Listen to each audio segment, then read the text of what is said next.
I thought I knew enough survival skills to spend a weekend alone in the wilderness. Then I looked at my phone and saw 1% battery. The battery wasn't the real problem. The real problem was that I'd been walking for almost 2 hours, and I couldn't remember seeing the same fallen tree twice.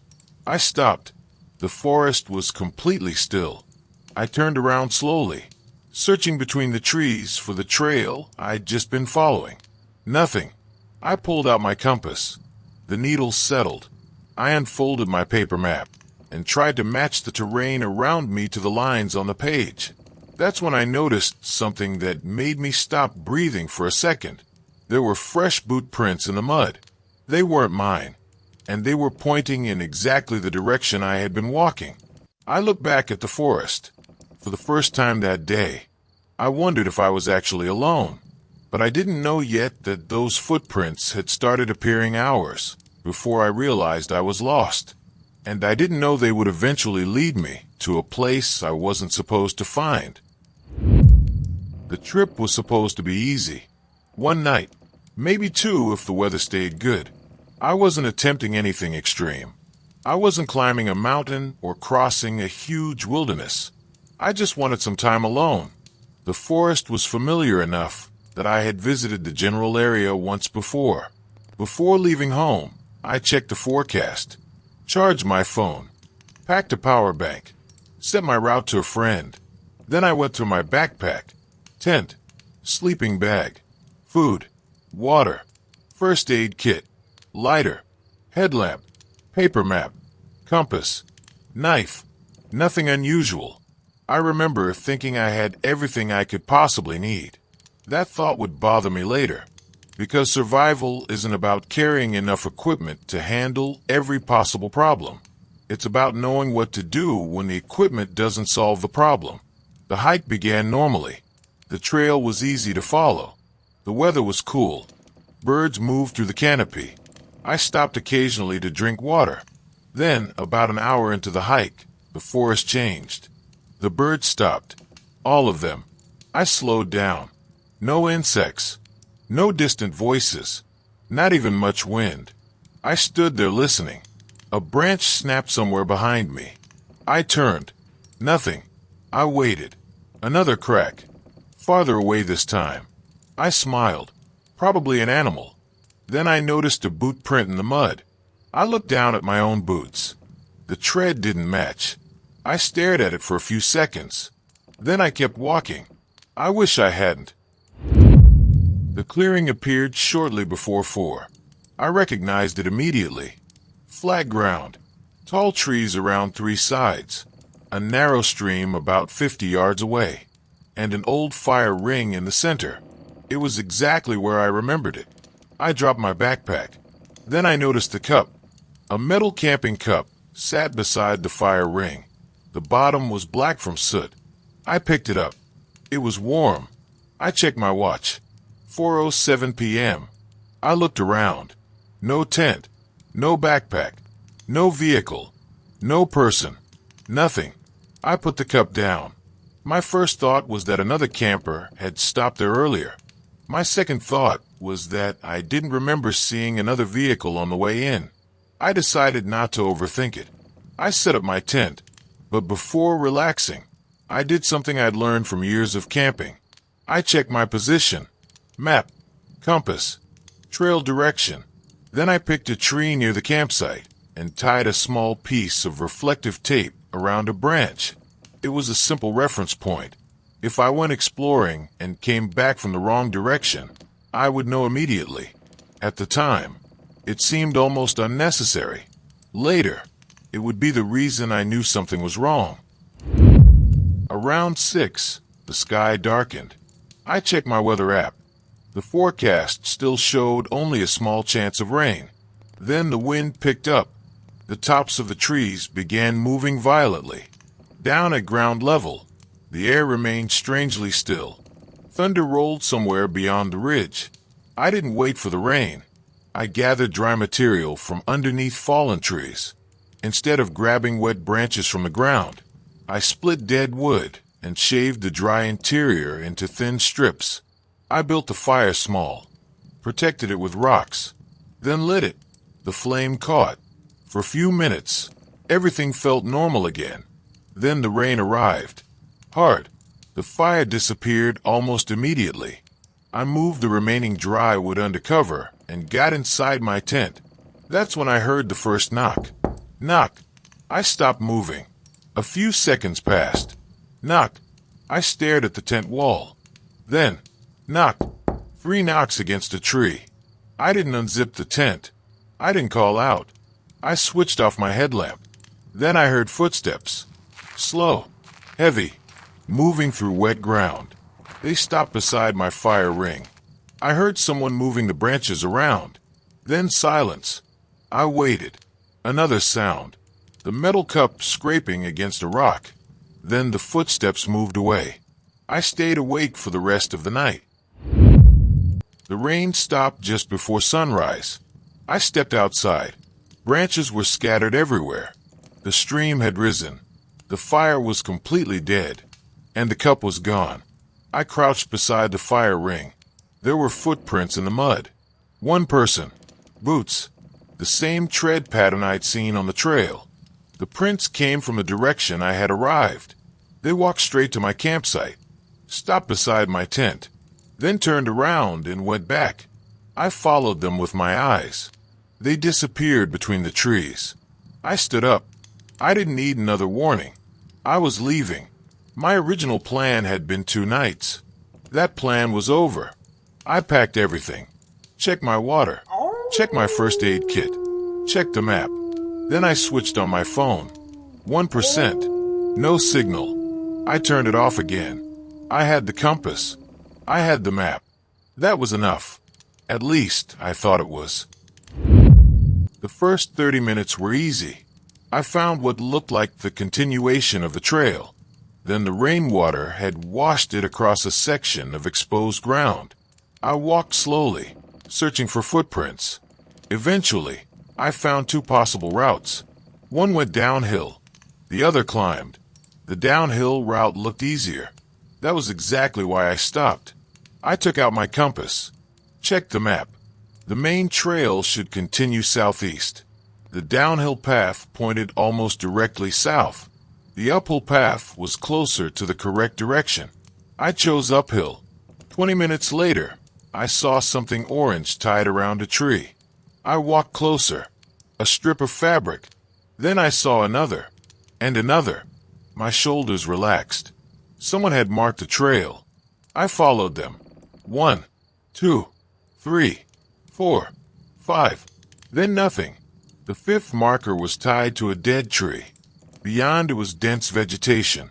No trail. No footprints. No continuation.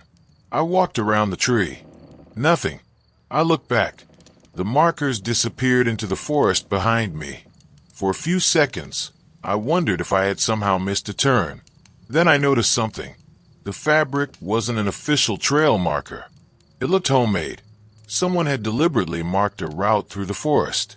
I didn't know why, and I wasn't interested in finding out.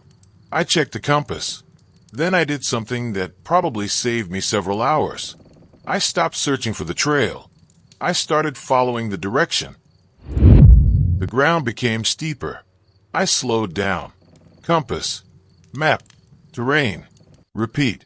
Then my right foot slipped. My ankle twisted beneath me. I hit the ground hard. Pain shot through my leg. I stayed there.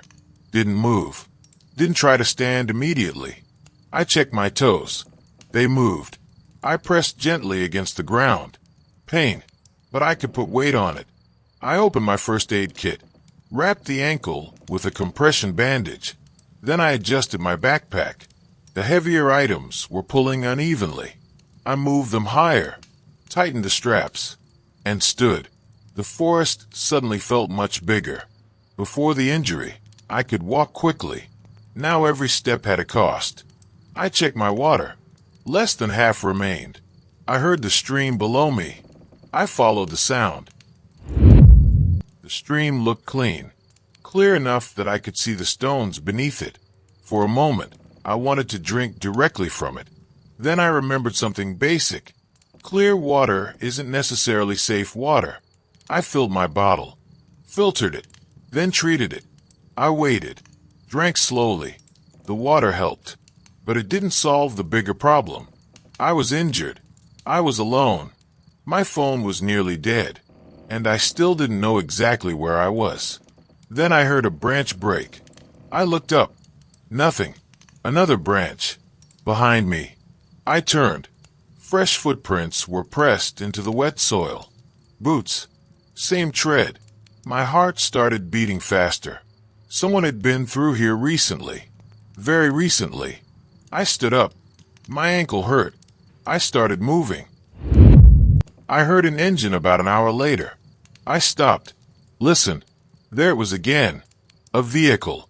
I climbed carefully toward a ridge. Below me was a dirt road. A pickup truck was parked beside it. No driver. No movement. A red backpack sat near the passenger side. I crouched behind a tree. I watched. Nothing. Then the engine started. I dropped lower. The truck moved down the road. I waited until the sound disappeared. Then I climbed down. There were boot prints beside the vehicle. Fresh ones. Same tread. I crouched beside them. For the first time, I considered turning around. Then I remembered something important. I didn't know who was out there, but I didn't know where I wanted to be. Home. I followed the road downhill. If you're still with me, thank you. We're building the forgotten campsite one story at a time, and we're on a mission to reach 1,000 subscribers. If you enjoy realistic camping stories and practical wilderness survival, subscribing would genuinely help us get there. Now let's continue. Because I thought the road meant I was finally safe, I was wrong. My ankle was getting worse. I stopped every few minutes, drank water, checked the bandage, checked the compass, then moved again. Eventually, I saw something through the trees. A wooden information board. Behind it was a maintained hiking trail. I nearly laughed. I had spent hours navigating through the forest. The official trail had been less than half a mile away. I walked to the board. There was a map. I traced the area with my finger. Then I stopped. The place where I'd camped wasn't marked. The route I'd followed wasn't marked. The fire ring wasn't marked. At the bottom of the board was a warning. Several unofficial access routes had been closed because of illegal camping and unauthorized vehicle access. I stared at it. The cup, the footprints, the orange markers, the truck. Suddenly, everything connected. Someone had been using that part of the forest. But there was still one question. Who? I didn't stay around to find out. The maintained trail eventually led to the parking area. My car was still there. I sat on the bumper. For several seconds, I didn't move. A ranger approached. His eyes went straight to my ankle, then my backpack, then the direction I'd come from. He asked where I'd been. I told him. He asked if I'd seen anyone. I told him about the truck, the footprints, the orange markers, the campsite. He listened without interrupting. Then he asked, "Did you see a metal cup?" I looked at him. Yes. His expression changed slightly. He didn't explain. Instead, he told me the old access routes were sometimes used by people who wanted to reach the forest without going through the main entrance. Some camped there illegally. Some left equipment. Some abandoned vehicles. He didn't know who had been at my campsite. He didn't know who had made the markers. And he couldn't tell me why someone had walked around my tent during the storm. Then he looked at my ankle. "You were alone." I nodded. He shook his head. "Don't do that out there." That trip changed what survival means to me. I used to think survival skills were things you needed after an emergency began. Now I think the best survival skills are the ones that keep an emergency from becoming worse. Navigation kept me from blindly following an unofficial trail. Fire skills gave me warmth before the storm destroyed the fire. Water treatment kept a clear-looking stream from becoming another problem. First aid gave me enough support to keep moving after the ankle injury. Weather awareness made me secure my campsite before the storm arrived. But the most important skill was something that doesn't require equipment. Situational awareness. The warm cup was information. The footprints were information. The changing weather was information. The missing trail was information. The truck was information. None of those things automatically meant I was in danger. But together, they told me that my original plan wasn't working anymore. And that's what I think people misunderstand about survival. It's not always about fighting your way through a disaster. Sometimes it's about admitting that your plan has failed before the situation becomes dangerous. I wanted to stay 2 nights. I left after 1. I wanted to follow a trail. I stopped when the trail stopped making sense. I wanted to rely on my phone. I switched it off when the battery became critical. I wanted to reach the parking area quickly. When my ankle was injured, I slowed down. Those decisions weren't dramatic. They were just sensible. And that's probably why I made it home. A few days after the trip, I went through the photos on my phone. Most were ordinary. Trees, the campsite, the stream, the trail. Then I found the picture I'd taken of the information board. I zoomed in. The warning was clear. But something else caught my attention. In the background, behind the board, there was a narrow section of forest I hadn't noticed when I took the picture. And on the ground was a line of fresh boot prints. I couldn't tell whether they were mine. The photo quality wasn't good enough. I deleted the picture. Not because I thought there was anything mysterious about it. Because I realized I didn't need another reason to think about that place. I still don't know who was at my campsite. Maybe it was someone using the forest illegally. Maybe it was someone who knew those unofficial routes better than I did. Maybe the footprints belonged to different people. There could be a completely ordinary explanation. But I know what I saw. And I know what I learned. The wilderness doesn't need monsters to become dangerous. It only needs you to stop paying attention. So if you're going camping, don't just learn how to pitch a tent. Learn how to navigate. Learn how to make fire. Know how to find and treat water. Carry a first aid kit and know how to use it. Watch the weather. Tell someone where you're going. And most importantly, learn to recognize when the situation has changed. Because the most valuable survival skill might be the one that tells you it's time to leave. If you've ever camped alone, tell me in the comments. What's one survival skill you think every camper should know before entering the wilderness? And if you're new here, subscribe to the Forgotten Campsite and help us reach that 1,000 subscriber goal.